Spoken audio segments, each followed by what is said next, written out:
Hello and welcome to a new video on my YouTube channel. This is an animation created by a student of mine from the Pixel Art course, and it's a really good animation, and he was struggling with the concept of this character being in the steampunk theme, whether or not it looked steampunk enough. I mean, there's definitely elements that I think belong and that work really well. He was kind of afraid that it might not be the appropriate outfit, but I think there's a certain artistical freedom. But the important thing here is the animation. I'm going to play it for you, and you'll see that it's really good so far. As you can see, the ponytail waves really nicely. The skirt is almost flawless. I think it's absolutely great. The tie, I think it shouldn't be bouncing like a pendulum back and forth. It should just be back like the ponytail is. But that's something that can be fixed. The hair, it's okay. It's a little bit 1, 2, 3, 4, 5, 6, 5, 6. You know, in terms of sequence, it's a little bit of repetition there at the end, but that's also fine. My main issue with this animation is the lack of the overall body shape movement. It doesn't move any bit, which I think could work. But also, and probably most importantly, the legs. The legs don't really move, and that's kind of what is annoying me. So what I'm going to do is I'm going to erase the legs from all of these drawings. Probably annoying the student quite a lot, but I really need a blank canvas to do a little bit more of the animation. So the idea is that the legs should be sort of waving back and forth as well, with the, not just with the wind, but also with the body being pushed forward. I mean, you're in constant motion. It's going to be very hard for your body to stay still. So what we want to do is we want to add that motion back into the drawing. And the way we're going to do this, we're going to wave this limb. And I'm going to start by doing very simple shapes using very big pixel brushes, very big fat brushes here. And I'm going to try and replicate the way it was before. So it's something like this, and then like this, and then I'm going to put the foot here a little shorter. Okay, so something, this is kind of the leg. The shape of the leg can be fixed later, but right now what we're looking at is we're looking at the overall tilt of the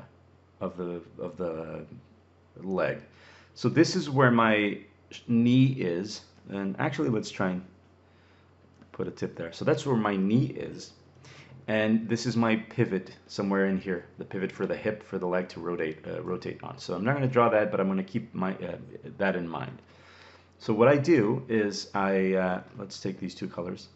On the next layer, I'm going to put my let's see what that looks like. I'm going to put my knee a little further back, so somewhere there. Okay, it's moving back a little bit, and that means that now I have to draw the leg going back. But we have to remember that this part rotates, it hinges on the knee.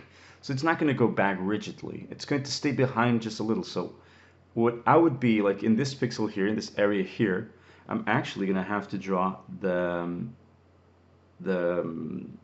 heel not too far from there, okay? So it's going to probably go a little bit more like this. And then the foot as well.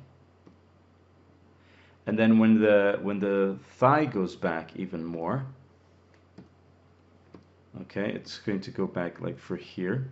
And we have to remember to do these motions in arches. Okay, so they're arcing away, and they're if the hinge is here, you know that your motion is going to be like this. It's not going to be like this, okay? It doesn't stretch, so it has to rotate as a hinge would. So let's look at the first frame.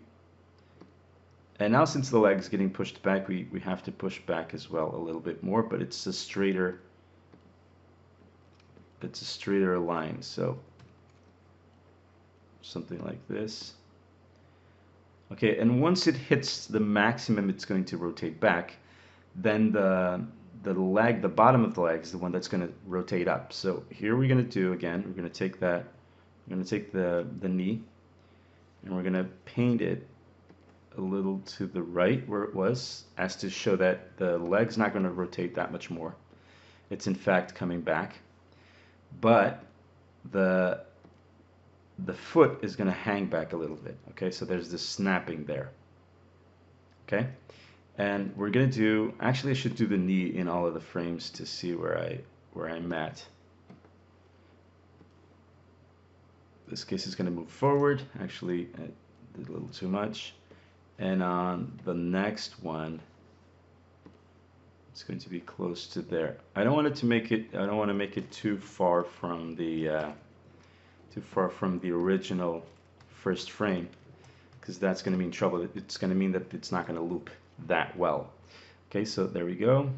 Moving back. Oh, forgot to do the foot on this one. So let's do a little tiny foot. And here we're going to probably do something like this. And then on the next one, okay, and on the next one we're going to be stretching things out. So we're going to be doing this and this probably. And then back to this one, which is going to be a little too snappy. I think maybe this one should move, this whole thing should move back a little bit. Okay, I think I'm going to change what I have here because it's different from what I have on the other frames, and it's going to be confusing to see the preview. So let's paint that out and just draw a line again. Okay, that's closer to what we have on the other ones. So it's moving back, kind of looks like it moved up. It's kind of hard to do this in Photoshop without ghosting or onion skin. I'm not sure if you guys have that on the softwares that you're using. If you do have that a feature available, use it. It's lifesaver. So this one is too long. There we go. First frame, I made it a little too long. I think I even made it a little too high. Let's see what that looks like. Okay, there's a snapping there, which I'll have to figure out where it is. But as far as the motion of the leg, it kind of feels like it's waving. So let's go one by one. Okay, there's too much motion here. It's too much movement there. So it should be probably just this and probably just this, and the whole thing moves back. See that? There's a frame there where the foot becomes really short and then becomes really tall, really long. So I have to, and there's a big jump from here to here. And yeah, this one should be again shorter.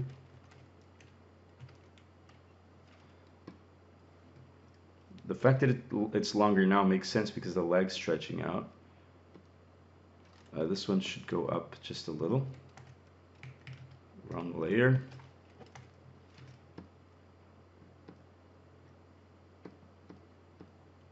And this one should move forward. I moved it back and that was a mistake.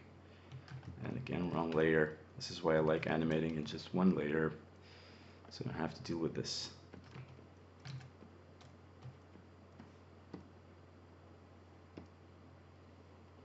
Okay, and the transition from this one to this one is a little too much. I'm going to look at this and see what I can do.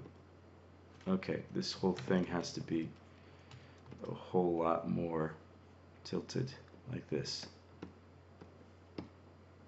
And there we go. So far I think it's a little better. Okay, it's waving a little better in my opinion. There's the issue of the foot. I honestly think the foot should look different than what I have right now. It should be more like this on all of them. But what it should definitely be a little longer. Usually the length of the foot is half the shin. So if you draw a 45-degree line from the tip of your foot back onto the shin, you should get it halfway, kind of. This one should actually tilt back. You can use the foot to also exaggerate this effect of spring, of things staying behind.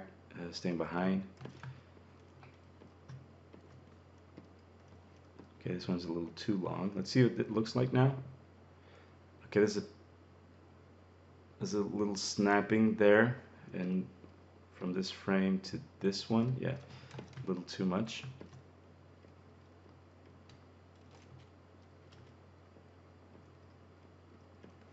Maybe more like that. Okay, and I think we are there. And the idea is that if this is done well, it becomes a very soft part of the animation. It becomes something that is not too obvious, and it also adds to the whole motion. So let me just do one more thing, which is to try and add a little bit of change here on the position of these sprites. So move this one down. See what that looks like. Actually, could be both just down as well as back. This kind of shaking thing, I think, would work if you have a really big engine behind you, you know, a big engine thrusting behind you. So I think it kind of makes sense to have something like that. Now for the legs on the back, and I'm going to do them, I'm going to try and do them really quick. The legs on the back, I'm going to choose a darker pink so that you can see. What I'm going to do is basically copy the same effect, except have it slightly delayed, okay? So these are still kind of coming back. And then here, they're still staying forward. They haven't snapped back like the other leg, like the near leg. And now it's kind of going back. So it's basically one frame away. And now it's definitely back so much that we almost don't see it. And now it's completely back. You see the heel, you see the tip of the foot there. And then on this frame, it's coming forward now. And it's kind of hidden behind that. So in this one, it makes sense. Okay, so now we have our two legs sort of swinging. And you can see they're off sync because they are because one of the legs is delayed. And that just creates a more natural look. Now, obviously, this isn't completed in terms of the sprite. It should be shaded nicely. But you can see that it adds a lot more information to the animation that existed by just adding motion on the legs as well. Now the shading for the legs that the student used was quite good because it reads really well, but it's also simple that you can replicate it a few more times without spending your whole day doing the sprite. I would like to see some shading on the ponytail as well, coming from the top, like the top half of the ponytail being shaded, but it's really not crucial. I think it's more important to add the legs back in. So I hope you guys enjoyed this and learned something new, and I'll see you guys some other time. Take care.